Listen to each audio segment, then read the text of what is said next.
Di awal film memperlihatkan seorang pria bernama Kosuke. Ia adalah seorang aktor ibu kota.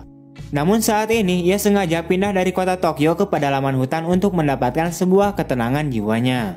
Saat itu, ia terlihat sedang membawa gerobaknya dan tanpa sengaja ia menemukan sebuah kursi di jalanan dan langsung membawanya untuk pulang. Sesampainya di tepi pantai, Kosuke terlihat sedang membaca sebuah buku. Namun lagi santuy-santuйnya membaca, tiba-tiba saja datang seorang betina yang agak kurang waras dengan sepeda ontelnya.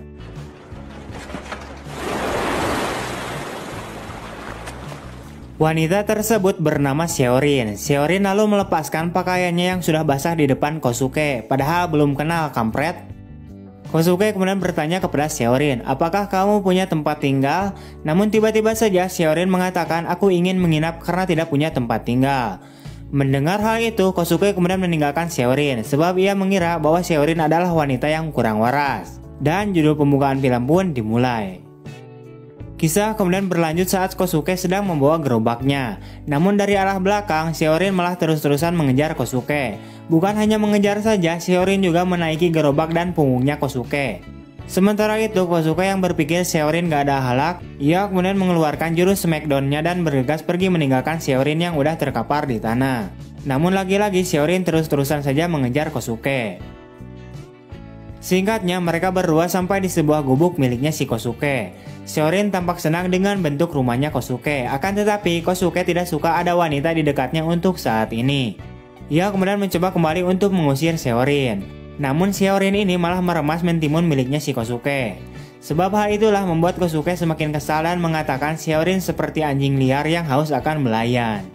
Kosuke kemudian mengambil sebuah roti dan melemparkannya ke tanah. Di sini ia bermaksud untuk memberi Seorin makan. Seorin pun mengambilnya dan memperingatkan bahwa Kosuke tidak akan lolos darinya.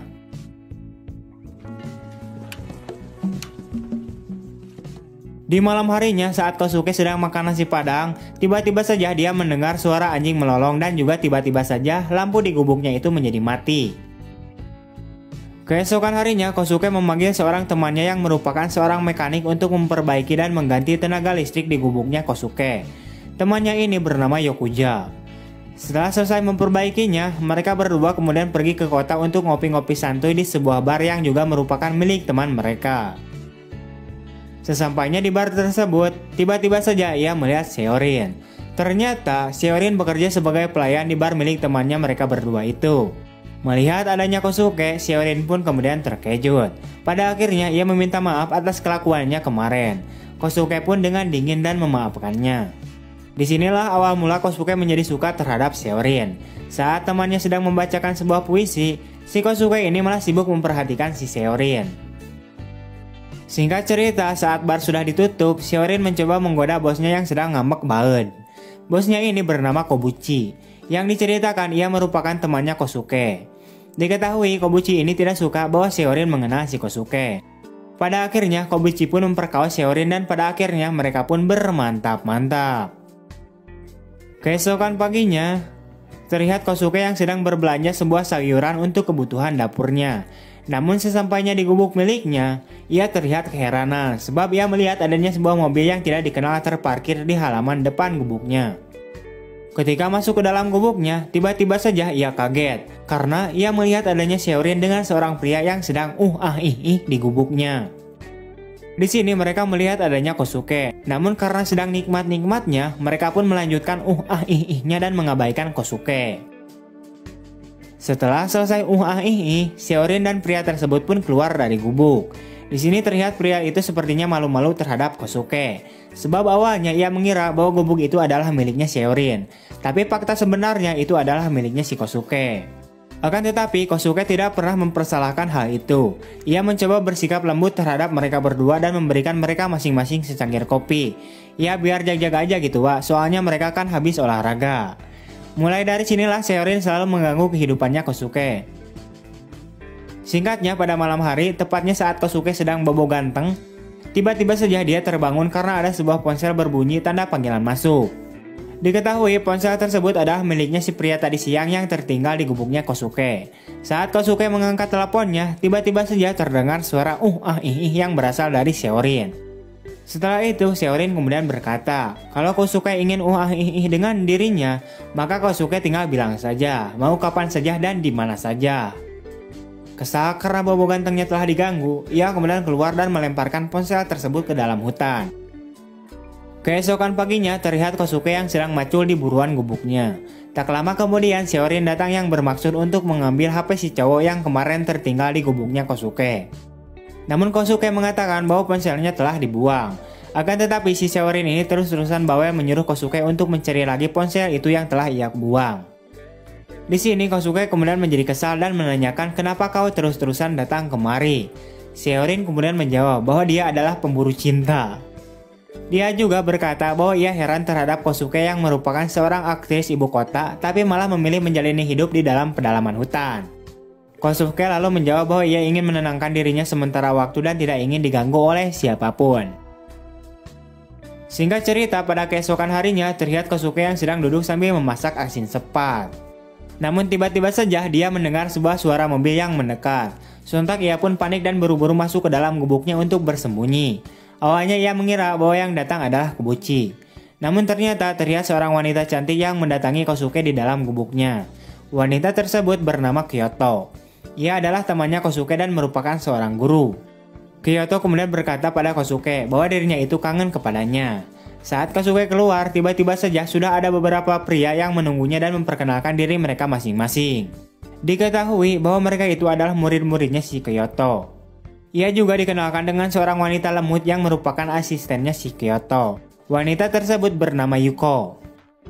Di sini Kyoto kemudian menjelaskan bahwa dia dan muridnya sedang mengadakan tur keluar kota. Tapi karena adanya gempa, pada akhirnya ia memutuskan untuk mengunjungi Kosuke dan berencana untuk menginapnya di gubuknya Kosuke. Singkatnya, saat malam hari, Kyoto kemudian menggoda Kosuke dan berniat untuk mengajak Kosuke untuk bermantap-mantap.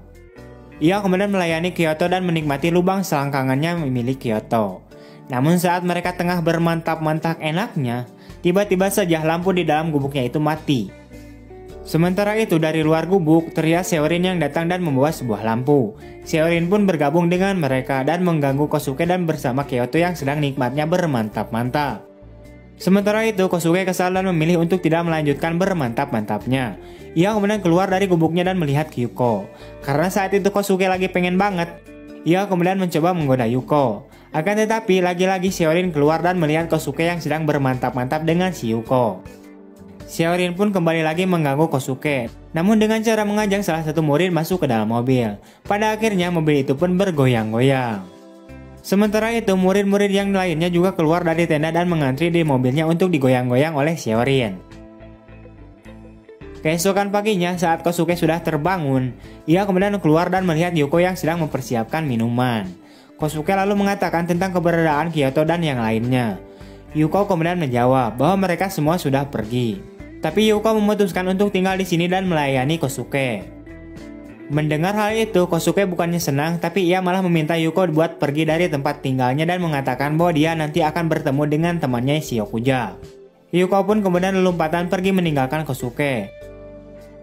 Setelah Yuko pergi, tiba-tiba saja Seorin datang. Kosuke kemudian menculik Seorin dan membawanya masuk ke dalam gubuknya untuk bermantap-mantap. Di scene yang lain terlihat mobil rombongan Kyoto yang tiba-tiba saja berhenti. Karena bermantap-mantapnya kemarin malam diganggu oleh Seorin dan juga belum merasa puas, Kyoto kemudian membawa dan mengajak salah satu muridnya untuk bermantap-mantap dengannya. Beralih ke scene yang lain, Yuko terlihat sedang berjalan dan tanpa sengaja ia bertemu dengan Yokuja yang sedang ngompol. Ia lalu melihat Yuko yang sedang memperhatikannya kencing. Pada akhirnya mereka pun bermantap-mantap di dalam mobil si Yokujo. Scene kemudian beralih lagi memperlihatkan gubuknya Kosuke. Di dalam gubuk Kosuke, Kosuke dan Seorin sedang bermantap-mantap dengan gaya yang sangat adu glajer. Saking bersemangatnya bermain sehingga membuat gubuknya si Kosuke ini sampai-sampai menjadi ambruk. Akan tetapi mereka tetap melanjutkan bermantap-mantapnya. Karena gubuknya sudah ambruk, mereka kemudian melanjutkan bermantap-mantap di barnya milik si Kobuchi. Karena kebetulan si Kobuchi itu sedang tidak ada. Sepanjang malam mereka bermantap-mantap dengan penuh semangat. Keesokan paginya, Kosuke terbangun dalam keadaan telanjang dan langsung mencari Seorin yang sudah menghilang. Beralih ke scene yang lain, terlihat Yokujo sedang bersama Yuko di dalam mobilnya. Singkatnya, mereka ini telah resmi jadian dan berpacaran. Wah. Di akhir film, Kosuke terlihat kembali ke tempat tinggalnya sambil menatap gubuknya yang sudah ambruk. Namun tiba-tiba saja pandangannya teralihkan ke sebuah kursi yang bertuliskan "Siapakah anjing yang sebenarnya?".